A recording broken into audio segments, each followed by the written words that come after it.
GVM Telugu ఛానల్కి స్వాగతం. మానవ హక్కుల కార్యాలయంలో భార్యాభర్తలకు కౌన్సిలింగ్.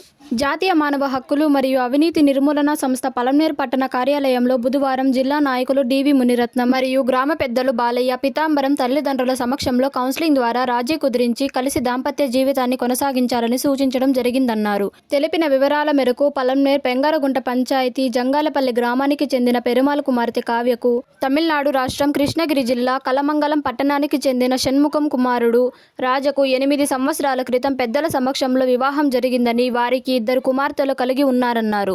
ఈ మధ్య కాలంలో వాళ్ళ కుటుంబ వ్యవహారాలు వలన మనస్పర్ధలు వచ్చి కావ్య జంగాలపల్లిలో ఉన్న పుట్టింటికి వచ్చి చేరింది. విషయం తెలుసుకున్న భర్త రాజ నేరుగా గ్రామ పెద్దలను సంప్రదించి వారి ద్వారా జాతీయ మానవ హక్కులు సంస్థ వారికి తెలియపరచడంతో స్పందించిన మానవ హక్కుల నాయకులు ఇరువురిని విచారించి చిన్న చిన్న పొరపాట్లు సరిదిద్ది రాజీ కుదిరించి కావ్య అత్తారింటికి వెళ్లేటట్లు చేయడం జరిగిందన్నారు.